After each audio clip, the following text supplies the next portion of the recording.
And welcome back to लेकिन हमारे साथ मौजूद हैं सुलेमान शाहबाज साहब जो मौक़िफ़ दे रहे हैं, जो अपने एसेट्स डिक्लेरेशन की बात कर रहे हैं, और हमारे साथ मौजूद हैं सीनियर तज्ज़ियाकार हैं इफ्तिखार अहमद साहब। बहुत शुक्रिया इफ्तिखार साहब, thank you for joining us today. और हमारे साथ मौजूद हैं, क्योंकि FBR की बात की थी, एक पार्टी वाइज भी एक हमें स्टांस चाहिए होगा, तो हमारे साथ मौजूद हैं खुर्रम दस्तगीर साहब ऑफ द PMLN। बहुत शुक्रिया खुर्रम साहब, थैंक यू फॉर जॉइनिंग अस। मैं ज़रा सुलेमान साहब का रीबटल ले लूँ, फिर मैं इफ्तिखार साहब आपके पास आती हूँ। जी सुलेमान साहब। जी सना, मैं बिल्कुल एग्री करता हूँ जो अंसार साहब ने बातें की हैं। इंशाल्लाह जब अल्लाह ताला मौका देगा हम उनको ज़रूर उन गैप्स को ब्रिज करेंगे और उनको ठीक करेंगे। लेकिन अभी I will come to the real issue. मेरी जो एसेट्स की डिटेल्स हैं वो आपको अभी हमने भेज दी। आप काइंडली अपने व्यूअर्स को उसको अभी फ्लैश कर दें, कंप्लीट डिटेल्स हमारी प्रॉपर्टीज की, घरों की, फैक्ट्रीज की। अभी मैं आपसे रिक्वेस्ट करूंगा कि अगर आप अभी अपने स्टाफ से कह के उसको अभी फ्लैश करवा दें, ताकि और अल्लाह के फजल से अल्लाह ने बड़ा करम किया हुआ है, अच्छे एसेट्स हैं, उनकी आप डिटेल्स कर दें। दूसरा मेरी रिक्वेस्ट ये कि झूठ और सच का फैसला मैंने और आपने तो नहीं करना। जिस तरह मेरे बड़ों ने भी कहा, मेरे वालिद साहब ने भी कहा, मेरे ताया जान ने भी कहा कि एक इंडिपेंडेंट ट्राइब्यूनल बनाया जाए, देखा जाए कि उसमें किसके क्या एसेट्स हैं, किसकी क्या टैक्स रिटर्न्स हैं, किसकी क्या बिजनेस हिस्ट्री है 1930 से जिन्होंने मुल्क की खिदमत की। और मैं आई टेक प्राइड कि मेरे दादा एक किसान थे, उन्होंने दिन रात मेहनत करके ये एम्पायर खड़ी की, और उस पर पॉलिटिकल विक्टिमाइजेशन के बावजूद हम कंटिन्यू कर रहे हैं और आज भी सर्वाइव कर रहे हैं और पाकिस्तान में इन्वेस्ट कर रहे हैं। तो एक इंडिपेंडेंट ट्राइब्यूनल बनना चाहिए, उसमें दूध का दूध और पानी का पानी होना चाहिए। तो मेरा तो इस पर बड़ा क्लियर पॉइंट ऑफ व्यू है। और जाने से पहले मैं आपसे रिक्वेस्ट करूंगा कि मुझे एंड पे एक बात करनी होगी बहुत इंपॉर्टेंट, वो मैंने जरूर आपके व्यूअर्स को बता के जाना। जी ठीक है। इफ्तिखार अहमद साहब has a question for you. मैं चाहूंगी कि आप उनका सवाल का जवाब दे दें, फिर आपका पॉइंट भी सुन लेते हैं। जी इफ्तिखार अहमद साहब। सलमान, असल में सवाल जो है वो ये किया जा रहा है, सारे जो यहाँ पे बिजनेस करने वाले तबकात हैं वो ये कहते हैं कि जो आपकी इन्वेस्टमेंट की सलाहियत कितनी है। इन्वेस्टमेंट की सलाहियत कितनी है? सलाहियत देखें इफ्तिखार साहब, हमारा जिस तरह मैंने कहा कि मैं पैशनेट हूँ पाकिस्तान के एग्रो बेस्ड बिजनेसेस के ऊपर। हम हमेशा से स्टील और हैवी इंडस्ट्रीज में थे। रिसेंटली 5 से 6 सालों में हमने टर्न लिया कम्प्लीटली डिफरेंट साइड पे, जो कि पाकिस्तान के कॉर्पोरेट एग्रीकल्चर सेक्टर है, जिस पे डेयरी एंड पोल्ट्री है। उसमें बहुत ज़्यादा पोटेंशियल है। अगर हम मेहनत करें, हम उसको प्रॉपर्ली स्ट्रक्चर करें और उसको लार्ज स्केल पे डेवलप करें, तो उसमें प्रॉफिटेबिलिटी भी अच्छी है, उसमें रूरल एम्प्लॉयमेंट भी जनरेट होती है, उसमें आप पाकिस्तान, पंजाब को ग्रीन बास्केट बना सकते हैं मिडिल ईस्टर्न स्टेट्स के लिए, सेंट्रल एशियन स्टेट्स के लिए, और वहाँ पे पोटेंशियल है। तो उधर की जो अर्निंग्स आ रही हैं या वहाँ से जो रिटर्न्स आ रहे हैं, उससे हम एक्सपेंशन कर रहे हैं। तो हमारी एबिलिटी जो है वो इसी तरह डिटर्मिन होती है कि हमारे बिजनेसेस अगर सही तरह रन करेंगे, प्रॉपर तरीके से रन करेंगे, वहाँ से जो रिटर्न्स आएंगे उनको हम रीप्लाउ करना चाहते हैं पाकिस्तान के अंदर। हम पाकिस्तान से बाहर नहीं जाना चाहते। मैंने ऑलरेडी कहा कि हमारे पास 1000 की वर्कफोर्स डायरेक्टली और इनडायरेक्टली एम्प्लॉयड है। 1000 खानदान अल्लाह के फजल से हमारे साथ अटैच्ड हैं। ठीक है जी सलमान, सवाल ये है कि आपकी इन्वेस्टमेंट की सलाहियत कितनी है, हमारा ये सवाल है। और दूसरा कि इक्विटी जो है वो कितनी है, और टैक्सेबल आमदनी कितनी। ये 3 सवाल बहुत पूछे जाते हैं, ये लोग आपसे सवाल कर नहीं रहे, और ये असल में सवाल करना चाहते हैं जो मैं आपसे कर रहा हूँ। इसका एक न एक दिन आपको जवाब देना पड़ेगा, ये 3 सवालों का। नहीं, इसका जवाब अभी लें जी। आप बिल्कुल, आप इससे भी ज़्यादा और भी सवाल करें। मुझे बड़ी खुशी हो रही है कि मुझे मौका मिला यहाँ पर, मैं व्यूज़ शेयर कर रहा हूँ। देखिए, मैंने ऑलरेडी कहा कि फॉर एग्जांपल पिछले 2 सालों में हमने तकरीबन 2 बिलियन रुपीस से ज़्यादा की इन्वेस्टमेंट की पाकिस्तान के अंदर, पंजाब के अंदर। और ये इन्वेस्टमेंट जो है 100% प्राइवेट बैंकों से की बोरोइंग से मेरिट के ऊपर सिक्योर की गई। इसमें ना BOP शामिल है, ना इसमें और कोई सरकारी बैंक शामिल है। बैंक ऑफ पंजाब का दूर दूर तक लेना देना नहीं, और हमने कभी उससे कोई काम नहीं किया। तो मेरिट पे हमने सिक्योर की। हमारी इक्विटी जो है वो अल्लाह के फजल से हर साल बढ़ती है। जब हम, और मैंने ऑलरेडी कहा कि टैक्स रिटर्न्स जो आपका पॉइंट है, वो 45 करोड़ रुपए के करीब हमने टैक्स रिटर्न हमने जमा कराया 2010-2011। और जो इक्विटी का सवाल है, वो इक्विटी तो जो सामने एसेट्स खड़े हुए हैं वो दिखा रहे हैं कि हमारी इक्विटी क्या है। और अल्हम्दुलिल्लाह इस वक्त करोड़ों में हमारी इक्विटी है, और हर साल जो प्रॉफिट्स आते हैं जब हम उनको रीप्लाउ करते हैं अपने बिजनेस के अंदर, तो इक्विटी लेवल तो ऊपर जाएगा। और सलमान, क्या ये हकीकत नहीं है कि जब आप बात करते हैं जुल्फकार अली भुट्टो की, तो ऐसा महसूस होता है कि शायद जुल्फकार अली भुट्टो ने सिर्फ आपकी ही इंडस्ट्री को नेशनलाइज किया, हालांकि हकीकत ऐसी नहीं है। हिस्टोरिकली जुल्फकार अली भुट्टो ने बहुत ज्यादा इंडस्ट्री को नेशनलाइज किया, और आपकी industry one of the industry थी it was not the only industry. तो ये जो तासर आप देते हैं कि विक्टिमाइज किया गया, तो क्या ये मुनासिब होगा? ठीक है इफ्तिखार साहब, सॉरी मैं जरा स्पेसिफिक सवाल पूछना बहुत जरूरी है सना, प्लीज सना, ये पाकिस्तान के यूथ के लिए और पाकिस्तानियों के लिए, जो पाकिस्तान के इन्वेस्टर्स हैं उनके लिए बड़ा जरूरी है इसको जवाब देना। ये बड़ा अच्छा सवाल किया इन्होंने। नंबर 1, इत्तेफाक फाउंड्री लिमिटेड जो थी वो उस वक्त साउथ एशिया का जायंट था जो स्टील मेकिंग यूनिट था, और मैंने बताया कि वो एग्रीकल्चर इंप्लीमेंट से लेके एडवांस मिलिट्री इक्विपमेंट बना रहा था। एक तो वो बहुत बड़ा नुकसान हुआ। दूसरा, पाकिस्तान के लीडिंग बिजनेस हाउसेस जो थे 1970s में जब नेशनलाइजेशन हुई तो वो नॉर्थ अमेरिका और यूरोप चले गए, उन्होंने कभी मुड़ के नहीं देखा वहाँ पे। हम इसलिए प्राइड लेते हैं इसमें कि हमने उसी ईरा में, भुट्टो साहब मौजूद थे जब ये नेशनलाइजेशन हुई, 6 फैक्ट्रीज, 6 टेक्सटाइल मिलें हमने उस ज़माने में खड़ी की। अल्लाह के फजल से लोग कहते थे ये दीवाने हैं, ये पागल हो गए हैं, लेकिन हमने पाकिस्तान के अंदर 6 फैक्ट्रियाँ उस वक्त खड़ी की। तो ये मेरा पॉइंट है। अच्छा, 2008-2009 में नवाज शरीफ साहब ने कितना टैक्स दिया? Suleman, do you have records of that?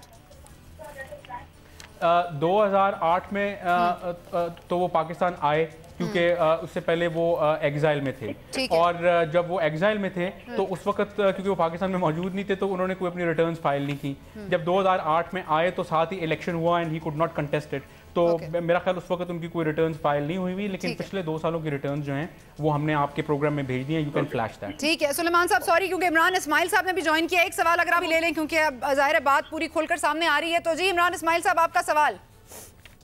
जी, मेरा एक सवाल ये है इनसे, जी ये इनके पास, शरीफ ब्रदर्स के पास 1939 में एक ही फैक्ट्री थी, एक ही कारोबार था शरीफ ब्रदर्स के नाम से। उसके बाद जब पाकिस्तान बना तो इनके पास इत्तेफाक फाउंड्रीज एक फैक्ट्री थी। फिर जब मियाँ साहब मिनिस्टर बने फाइनेंस के तो एक इत्तेफाक फाउंड्री, उसके बाद एक इत्तेफाक शुगर मिल, फिर एक ब्रदर स्टील मिल, उसके बाद ब्रदर टेक्सटाइल मिल। उसके बाद जब सीएम पंजाब बने तो ब्रदर शुगर मिल और ब्रदर रमजान शुगर मिल का इजाफा हो गया। फिर जब प्राइम मिनिस्टर बने तो इनके पास 17 और इंडस्ट्रीज लगी। तो जब ये पावर में आते हैं इनकी इंडस्ट्रीज बढ़ जाती हैं, और जैसे पावर से मार जाते हैं।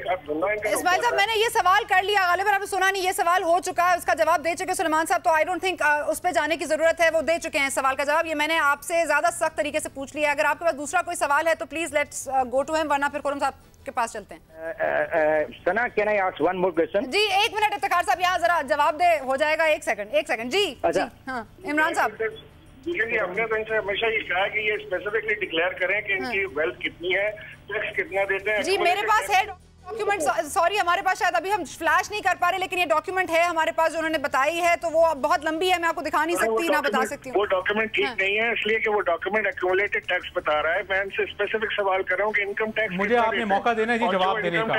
आई have to answer this question. Lifestyle को सपोर्ट करता है, जिस तरह खान साहब ने अपनी एक असासा खोल के बताया कि जमीन इतने के लिए पैसा यहाँ से आया। आप मेरा प्रोग्राम देख नहीं रहे थे इमरान साहब, आप मेरा प्रोग्राम देख नहीं रहे थे शुरू से। ये सारे सवाल मैं पूछ चुकी हूँ, लग रहा है कि आप नहीं दिए थे मुझे। जी मैं पूरा मुझे काइंडली मौका दीजिए, मुझे काइंडली मौका दीजिए। चलें स्पेसिफिकली बात कर लें सुलेमान साहब, सॉरी जी। एक चीज का स्पेसिफिक जवाब दे दें कि किस चैनल से पैसा इंग्लैंड गया। जब ये यहाँ से गए थे माफीनामा लिख के, उसके बाद तो इनका कोई वेल्थ यहाँ से लेकर नहीं गए। उसके बाद इतना बड़ा कारोबार इंग्लैंड में कैसे चल रहा है, इतना बड़ा कारोबार सऊदी अरब में कैसे चल रहा है, वो कौन सा मेहनत का गोरा है, हमें भी बताएं ताकि हम भी वो मेहनत पे लग जाएं। चलें जी, मेहनत कौन सी मेहनत? अच्छा, आपने सवाल पढ़ लिया ना, चलें सलमान साहब बताएं कितना पैसा पाकिस्तान से लीगल चैनल से लेके गए ये, या इन्होंने हुंडी की पैसे की कहां से लाए? अब जवाब भी तो देने दें। जवाब तो देने दें, अब सुलेमान बोल रहे हैं ना, अब जवाब देने दें। जवाब तो मुझे देने दें। जी सुलेमान साहब जी। इमरान साहब काफ़ी लगता है भरे हुए हैं, उनको हजम नहीं हो रहा कि हम अल्लाह के फजल से पाकिस्तान के अंदर इन्वेस्ट करें, और जो मैंने आपको ये डॉक्यूमेंट भेजा है वो पाकिस्तान के अंदर इन्वेस्टमेंट्स हैं, इनको कहें ज़रा काइंडली देखें, और जिन लेंडर्स से हम लोन सिक्योर करते हैं उनसे जाके पूछें, तो इनको अंदाजा होगा कि पाकिस्तान के अंदर हम किस लेवल की इन्वेस्टमेंट कर रहे हैं और पाकिस्तान में हमारी क्या कमिटमेंट है। और दूसरी यार ये मुझे जवाब तो देने दें जनाब, जवाब तो देने दें, आप जवाब तो देने दें, आप जवाब तो देने दें। इमरान साहब आपने सवाल का जवाब तो सुन लें, जवाब देने, this is not on, this is not on. ये इतनी लंबी तमीज बांध दी, अब जवाब भी सुन लें मुझसे। चलें जवाब दें, जवाब ये कहते हैं कि जी ये कह रहे हैं कि जी गवर्नमेंट्स के अंदर हमारी एक्सपेंशन होती है, तो हमारी तो जो मेजर एक्सपेंशन हुई है पिछले 15 इयर्स में वो मुशर्रफ ईरा में हुई है। ठीक है, अब मुशर्रफ ने मुझे पैसे दिए या मुशर्रफ ने मुझे लोन सिक्योर करके दिए?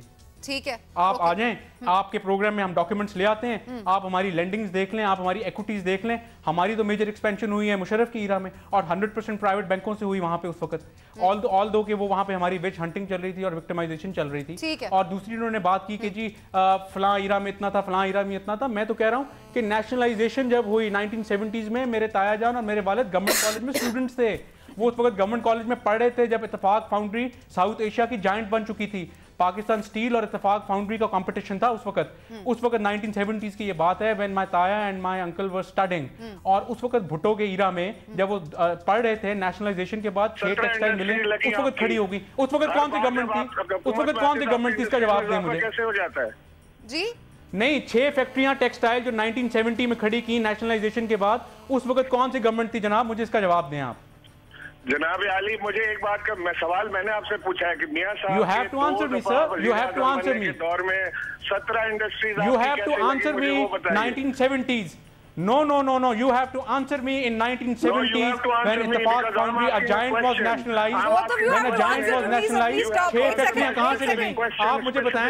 आप मुझे बताएं, बड़े मियाँ साहब, मियाँ नवाज शरीफ साहब उस वक्त गवर्नमेंट कॉलेज के तालिब इल्म थे, वो ग्रेजुएशन कर रहे थे। मुझे ये बताइए कि उस वक्त 6 टेक्सटाइल मिलें कहाँ से लगी और कौन सी गवर्नमेंट थी हमारे साथ? ये भी आपने बताना है। ना सट्टेबाजी से लगी, ना मैं बताता हूँ आपको, मैं बताता हूँ आपको, मैं आपको बताता हूँ, ना परमिटों से लगी, ना परमिटों से लगी, ना सट्टेबाजी से लगी, वो ना टेम्परिंग से लगी। उसका सोर्स ऑफ इनकम क्या था? उधर भी आते हैं, उधर भी आते हैं अभी। Suleman, we're also running out of time. We're also running out of time. So quickly अगर आप इस सवाल का जवाब दें जी, क्योंकि ये तो सना 19 मेरा एक बहुत इंपॉर्टेंट इंकशाफ करने जा रहा हूं मैं यहाँ पे। You have to please patiently listen to that.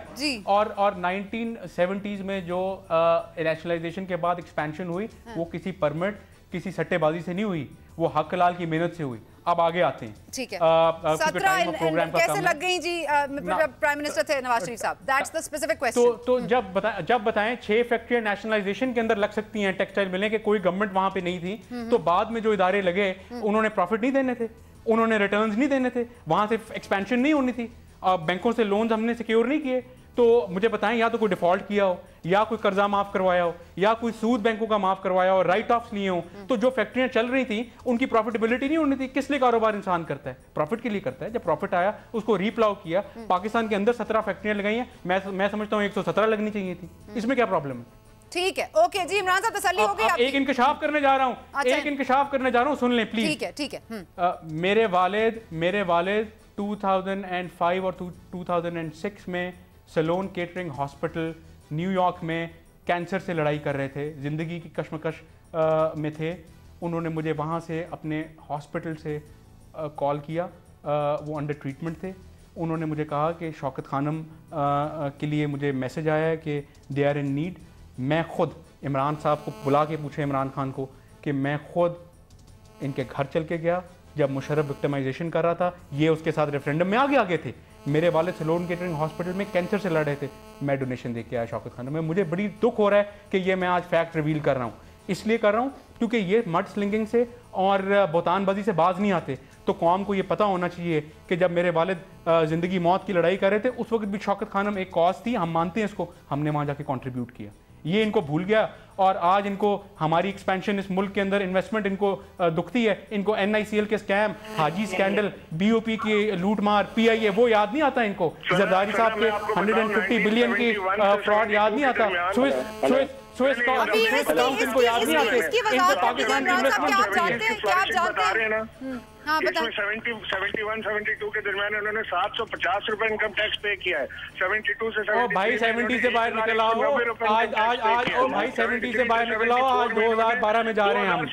आपको और इन्वेस्टमेंट करके दिखाएंगे। पाकिस्तान में रोक सकते हो तो रोको इसको। और भाई पाकिस्तान में और इन्वेस्टमेंट करेंगे, इंशाल्लाह आगे जाएंगे, पाकिस्तान में एम्प्लॉयमेंट जनरेट करेंगे। ठीक है, thank you so much Suleman साहब, आपका बहुत शुक्रिया, आपने हमें ज्वाइन किया आज और कुछ क्लैरिटी मिली। प्लीज आप हाँ जी बताएं जी, कोई लास्ट पॉइंट है तो प्लीज। यस, आप हमारे प्लीज काइंडली जो एसेट्स आपको जी बिल्कुल बिल्कुल, I am going to put them through, इसको फ्लैश कर देगा तो it will be very kind of you, ताकि लोगों को कोई कंफ्यूजन ना रहे। ठीक है जी, बहुत शुक्रिया आपका सुलेमान साहब। सॉरी खुर्रम साहब, we haven't been able to give you the proper time, लेकिन ये बताइएगा क्योंकि आज चौधरी निसार साहब ने भी गुफ्तगू की, अब उन्होंने कहा है कि एक इंडिपेंडेंट ट्राइब्यूनल बनना चाहिए जिसको एक सर्विंग जस्टिस जो हैं उनको देखना चाहिए, सर्विंग जज को। आप क्या समझते हैं, इससे हम कोई क्लैरिटी ले लेंगे, अकाउंटेबिलिटी ज़्यादा हो जाएगी? एंड ऑफ कोर्स सिर्फ उन्होंने सियासतदानों की बात नहीं की, उन्होंने अक्रॉस द बोर्ड अकाउंटेबिलिटी की बात की। इस पे अगर आप थोड़ा सा बता दें तो। जी बिल्कुल, चौधरी निसार साहब ने जो बात की है वो दरअसल कौमी असम्बली में जब भी अगला सेशन होगा तो मुस्लिम लीग नून अपना एक अकाउंटेबिलिटी बिल हम लेकर आ रहे हैं कौमी असम्बली में, जिसका ये हिस्सा है कि तमाम पब्लिक ऑफिस होल्डर्स रिगार्डलेस कि वो पॉलिटिकल हैं या वो सिविल सर्विस है या वो जुडिशरी है या वो आर्मी में है, सब लोग अपने एसेट्स डिक्लेयर करेंगे और एक इंडिपेंडेंट कमीशन होना चाहिए जो इस बात की इंक्वायरी करे। आज जो एपिसोड हम देख रहे हैं और आपके प्रोग्राम में हमने देखा है, अब कौम को ये बात वाजे हो गई है कि ये असासों की जो बदरागनी है ये बंद हो जानी चाहिए, क्योंकि 2-3 इश्यूज जो हैं, पहले अंसार अब्बास साहब ने बात की कि इंस्टीट्यूशनल स्ट्रेंथ, सना ये रिकॉर्ड का हिस्सा है कि आज हुकूमत पाकिस्तान जो टैक्सेशन कर रही है उसमें सबसे बड़ी मद जनरल सेल्स टैक्स, बताएं कौम को किस पार्टी ने और किस वजीर आजम ने लगाया था? कहते हैं कि इंस्टीट्यूशनल स्ट्रेंथ नहीं है। जनरल सेल्स टैक्स मुस्लिम लीग नून की यादगार है, हमने ये लगाया हुआ जिसके ऊपर आज हुकूमत पाकिस्तान के रेवेन्यूज का दारोमदार है। तो इंस्टीट्यूशनल स्ट्रेंथ हमने की हुई है, ये रिकॉर्ड का हिस्सा है। वो तमाम जो इकोनॉमिक रिफॉर्म्स 1990 से लेकर 93 तक हुए वो आज हिस्सा है। फाइनेंशियल सेक्टर का रिफॉर्म जो है जिसने बहुत ज्यादा पाकिस्तान को फायदा पहुंचाया है, जो टेलीकॉम सेक्टर का जो रिफॉर्म था जिसको ओपन अप किया बहुत फायदा पहुंचाया, वो तमाम आज जो पाकिस्तान का फाइनेंशियल सेक्टर काम कर रहा है और उसमें इतनी बड़ी ग्रोथ हुई है, वो सारा मुस्लिम लीग नून की यादगार है और हमारी अचीवमेंट है, I am proud of it. अब आगे हम आते हैं ये असासों वाला मामले पे। अब ये गुजारिश है कि मामला बंद होना चाहिए। ये अब डिसाइसिवली हमने एक क्लियर इंडिकेशन दे दी है कि इंस्टीट्यूशनल तरीके से हम इसको हैंडल करना चाहते हैं, हम इसको इल्जामात के जरिए हैंडल नहीं करना चाहते। वरना इल्जामात मेरे पास भी जनाब इमरान खान साहब के वो तो चौधरी निसार साहब ने भी लगाए हैं आज जी, जो उन्होंने कौमी असेंबली में फाइल की जी, उन्होंने दिखाए हैं। अब हम तो अगर फोरेंसिक अकाउंटिंग करनी है, अगर इनका मकसद ये है कि हमने फोरेंसिक अकाउंटिंग करनी है, तो फिर हम भी खोल कर बैठ जाएंगे कि जनाब आपके अगर 2003 में 86 लाख रुपए के जो थे कैश था आपके पास और 2007 में वो 2 करोड़ 86 लाख हो गया, तो वो 2 करोड़ कहां से आया, हमें बताया जाए। तो इस तरह के अगर आपने सवाल रेस करने हैं, या मुझे बहुत दुख हुआ है असना, ये बड़ा अहम पॉइंट है कि तहरीक इंसाफ के जो हमारे साहिबान हैं वो मरहूम मियां मोहम्मद शरीफ तक जा रहे हैं इस मामले में। तो हम भी अगर फिर मरहूम लोगों की तरफ, खानदानों की तरफ जाना शुरू हो जाएंगे तो ये पाकिस्तानी सियासत के लिए एक तारीख बाब होगा। मेरी गुजारिश है इस चैप्टर को आप बंद कर दें कि अगर आप 1971 के अकाउंट खोलेंगे तो फिर हम भी जाना शुरू कर देंगे। न्याजी साहब ने 1971 में कितना टैक्स दिया था, हम नहीं जाना चाहते, हम उस तरफ नहीं जाना चाहते। हम नहीं जाना चाहते कि जो खुद इमरान खान साहब ने अपने इनहेरिटेड एसेट्स डिक्लेयर किए हुए हैं कि हम उसका पूछना शुरू कर दें कि जनाब ये जमीन कहां से आई और वो जमीन कहां से आई और वो वाला एसेट कहां से आया। हम उस तरफ नहीं जाना चाहते। हम ये जाना चाहते हैं कि पाकिस्तान में पहली बात जो अहम इशू है वो ये है कि मियां नवाज शरीफ या शहबाज शरीफ पर जितने भी एलिगेशन हैं वो रिगार्डिंग उनके कारोबार के मुताबिक, उनके ऊपर कौमी असासे लूटने का एक पैसे का इल्जाम। अब उनके कारोबारी मामलात में आप पूछें, आप जाकर पूछें, हम तो आपने आपको दावत दी है एक कमीशन जो हम बनाना चाह रहे हैं उसमें जाकर लेकर जाएं, लेकिन ये बयानबाजी, ये बहतानबाजी और पाकिस्तान के इश्यूज हैं। पाकिस्तान की टैक्सेशन टू जीडीपी रेशो खराब है, पाकिस्तान में इन्वेस्टमेंट टू जीडीपी रेशो 40 साल में सबसे कम हुई है। पाकिस्तान की हुकूमत जो है, अभी स्टेट बैंक ने परसों फिगर रिलीज किया है कि हर रोज 3 अरब रुपए के नोट। इमरान इस्माइल साहब मेरी बात सुनेंगे, इमरान इस्माइल साहब मेरी बात सुनेंगे। सिर्फ ये बता दीजिएगा कि ये जो असासों की दौड़ में हम अब आ गए हैं, आप समझते हैं ये हमें कुछ हासिल होगा इससे? आप समझते हैं कि जो अब ये जी डिक्लेयर कर दिया तो अब ये सही डिक्लेयर नहीं किया, अच्छा ये टैक्स जो रिफॉर्म, ये जो टैक्स फॉर्म दिखा रहे हैं ये भी गलत है, ये फलां है, ये तो हम बिला वजह में एक अनएंडिंग सी बहस में नहीं पड़ जाएंगे? सुना, एक तो ये नहीं, कौन डिसाइड करेगा? इमरान साहब आप डिसाइड करेंगे, मैं डिसाइड करूंगी कि हाँ ये सही है, ये बिल्कुल ठीक है, फिगर्स मैच अप, ये फिगर्स ठीक नहीं है, फिगर्स डोंट मैच अप, मतलब इसके लिए कुछ ना कुछ तो करना पड़ेगा ना जी। सुना देखिए, एक तो ये कि मेरे साथ आज बड़ी ज्यादती आपने की, आज मेरी आवाज आपने बंद कर दी, माइक बंद कर दिया। मैं ज्यादती करती हूं, सॉरी जी। आई डोंट नो, माइक हो सकता है खुद ही ऑफ बंद हो गया, लेकिन मैं उनसे बात कर रहा था सलमान साहब से, I was of air and I could hear him TV पे। मैं इनसे ये कहना चाह रहा हूँ कि हमने जो अपनी डिक्लेरेशन की है, अगर उसके अंदर कोई इनको प्रॉब्लम आ रही है तो निकाल के हमें बता दें कि जी ये प्रॉब्लम है। वो चौधरी निसार साहब कह तो रहे कि कुछ चीजें आपने मेंशन ही नहीं की, वो बनी गाला में जो महल है वो वाला आपने मेंशन किया। हमने जो डिक्लेरेशन किया, प्रॉब्लम है आप निकालें। प्रेस कॉन्फ्रेंस करने के लिए उन्होंने प्रेस कॉन्फ्रेंस सुनी नहीं, उनको मुझे देखने से लग रहा था कि इन्होंने प्रेस कॉन्फ्रेंस नहीं सुनी, इनको किसी ने बुलेट पॉइंट बता दिया और ये बैठ कर टीवी के ऊपर वो क्या कह रहे थे। लंदन में स्टैंप हुआ है पेपर फलां, भाई जाहिर है जब जमायमा पाकिस्तान नहीं आ रही थी और वो लंदन में थी तो वहां से लंदन से अटॉर्नी जनरल ने स्टैंप करके दिया होगा, उसमें कौन सा क्राइम इन्वॉल्व है, क्या बताना चाह रहे थे वो। हमने एक एक चीज ब्लैक एंड व्हाइट में सलाह सामने रख दी है कौम के। अगर इनके अंदर हौसला है और ये अब अगर बात यह है कि 1987 2002 अगर खान साहब पाकिस्तान में कोई डिक्लेरेशन फाइल नहीं कर रहे तो फिर ये सवाल तो उठेगा। देखिए मैं यही कह रहा हूँ, अगर आपने पीछे जाना शुरू करना है तो मामला बहुत दूर तक जाएगा, फिर बहुत सारे एसेट्स जो हैं वो खुलेंगे, बहुत सारे क्वेश्चन रेज होंगे। उस तरफ मेरी गुजारिश ठीक है, आपके इल्जाम हैं, उनके काउंटर इल्जाम हैं, वो कुछ कह रहे हैं, आप कुछ कह रहे हैं, बिल्कुल ठीक है। इस बात को जिस तरह से खुलना होगा उस तरह से खुलेगी। इफ्तिखार साहब सॉरी, बहुत इंपॉर्टेंट पॉइंट है, सदर जरदारी साहब जॉइंट पार्लियामेंट से खिताब करेंगे, क्या कह सकते हैं इस वक्त, उनको किस तरह से सपोर्ट हासिल होनी चाहिए, और अगर इन्होंने डिसाइड कर लिया बॉयकॉट करने का तो फिर क्या होगा? अगर इन्होंने बॉयकॉट करने का फैसला कर लिया तो मेरा ख्याल है कि ये जिन बातों का इजहार कर रहे हैं पिछले 1-2 हफ्तों में तो और वाज़ेह हो जाएंगी कि इनको पार्लियामेंट्री सिस्टम पे अब कोई इत्मीद नहीं रहा।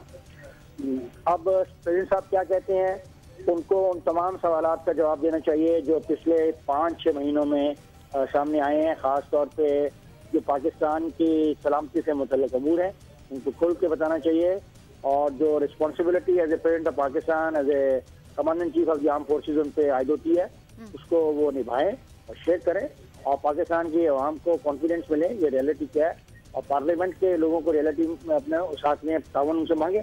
और आई होप कि वो दस्तगीर जो बैठा सुन रहे मेरी बात, they will support this session because the joint session of the parliament is the requirement, और अगर हम इस रिक्वायरमेंट को भी तस्लीम नहीं करेंगे तो माफ कीजिएगा फिर हम किसी और जानब जाना चाह रहे हैं और जिससे किसी को फायदा नहीं होगा। देखिए हम इतनी बात तो तय नहीं कर सकते, अभी असासों की बात हुई और लड़ना शुरू कर दिया।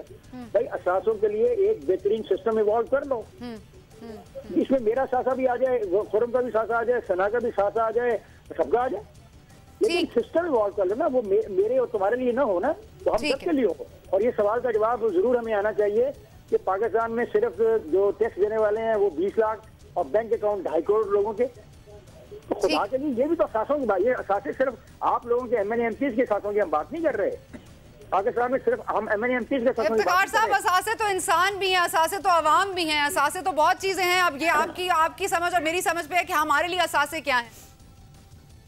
हमारे लिए असासे पाकिस्तान के अवाम। तो गुजारिश है अगर आप मुझे 1 मिनट ठीक है, ठीक है, ओके, थैंक यू दस्तगीर साहब। आप बॉयकॉट तो नहीं करेंगे सेशन, क्या होगा पार्टी का स्टांस? फॉरवर्ड जी, पार्टी का स्टैंड जितना चौधरी निसार साहब ने कहा है हम उसको तय करेंगे, लेकिन पार्लियामेंट की स्ट्रेंथनिंग हमारे मिशन का हिस्सा है। ठीक है, सिर्फ मैं एक बात वाज़ेह कर दूं आपके नाज़रीन पर कि जो एनुअल साल में एक दफा पार्लियामेंट में सदर का आना जरूरी है खिताब के लिए, उसके अलावा अगर वो खिताब करेंगे तो वो एक्स्ट्रा ऑर्डिनरी होगा, क्योंकि सिर्फ जो हमारा ईयर शुरू होता है, साल का आगाज होता है, जो इस वक्त इस पार्लियामेंट में मार्च में होता है, उस वक्त सदर का खिताब आईनी तौर पर जरूरी है। उसके अलावा सदर का पार्लियामेंट में आना एक्स्ट्रा ऑर्डिनरी होगा, और अगर वो तशरीफ लाते हैं तो फिर उन्हें इन तमाम सवालों के जवाब ओसामा बिन लादेन के मेहरान जो स्कैंडल है मेहरान बेस का, जहां जो इतना बड़ा अटैक हुआ, हमें नहीं मालूम कि वहां क्या हुआ है, और उसके बाद से जो incident of course memo gate वाला और सलाला इंसिडेंट, इसके तमाम तफसीली बहस करें। और सबसे अहम बात यह है कि परवेज मुशर्रफ ने तो अपनी तरफ से जो भी एग्रीमेंट्स किए, अगर सदर जरदारी ने जो वाजे है कि उन एग्रीमेंट्स को कंटिन्यू किया, वो तमाम खुफिया अंडरस्टैंडिंग्स, वो एग्रीमेंट्स, वो मिडनाइट डिप्लोमेसी जो हुई है सदर पाकिस्तान और अमरीकी सभी के दरमियान, अब वक्त आ गया कि वो खुलकर बताएं और अगर वो ये अंदिया देते हैं कि वो अपने खिताब में ये सारे बातें करेंगे और लेकर आएंगे कि ये अब कौम से मदद मांगेंगे कि ये बातें थी, अब हमने ये इसको रद्द कर दिया, हम आगे जाना चाहते हैं, तो मुस्लिम लीग नून जरूर उस सेशन को अटेंड करने के बारे में सोचेंगे। बहुत शुक्रिया खुर्रम दस्तगीर साहब, thank you so much for joining अस। इफ्तिखार साहब, हमारे पास बिल्कुल वक्त की कमी है, लेकिन हमने क्योंकि एक बात की थी शुरू में, हम चाहेंगे हम उसको कंटिन्यू रखें। हमारे साथ लॉर्ड नज़ीर हैं from London on the phone line. Lord Nazir Saheb, खबरें हैं कि रहमान मलिक साहब ने आपसे कुछ गुफ्तगू की है इमरान फारूक कत्ल केस के हवाले से। मैं चाहूंगी कि आप प्लीज हमें भी बताइए कि क्या गुफ्तगू हुई। जी हाँ, उन्होंने फोन किया था और मुझे कहा था कि आप डॉक्टर जुल्फकार मिर्जा साहब को पुलिस तक ना लेके जाएं, और उन्होंने इशारा किया था कि ऊपर से ये जो है वो रिक्वेस्ट है या डिमांड है।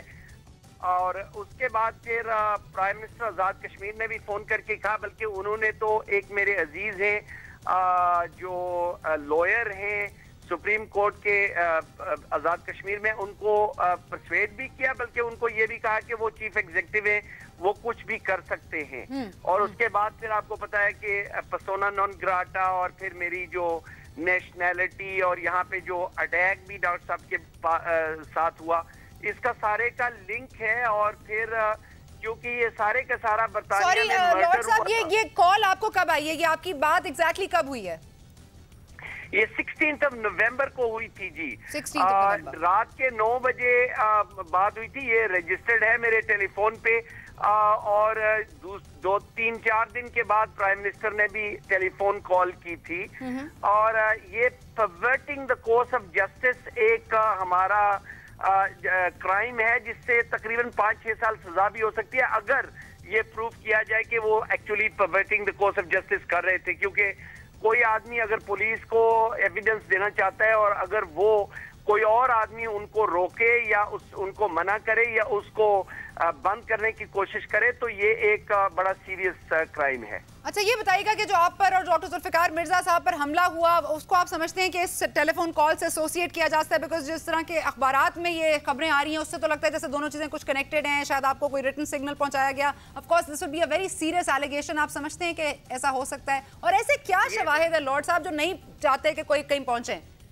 ये बड़ी गंदी सी सियासत है जी। ये गंदी सियासत हिंदुस्तान के एजेंटों ने यहाँ पे, क्योंकि इनके जो दोनों पार्टीज हैं, इनके एक ही जैसी आदत बन चुकी है। या तो ये फोन करके धमकियां देते हैं या फिर वो बदमाशी दिखा देते हैं। बरतानिया में इस किस्म की कोई जो है वो ना तो ट्रेडिशन थी, लेकिन अभी इन्होंने शुरू की है। इस हफ्ते इंशाल्लाह मैं आपको खुल के बताऊंगा कि वो लोग कौन है, क्योंकि पुलिस के साथ मेरा कांटेक्ट है और तकरीबन 3-4 दिन तक ये जो अरेस्ट हो रही हैं, मैं आपको ये तसल्ली से कह सकता हूं कि इनका लिंक जो है, ये बड़े बड़े लोग यहाँ पे एक्सपोज होंगे।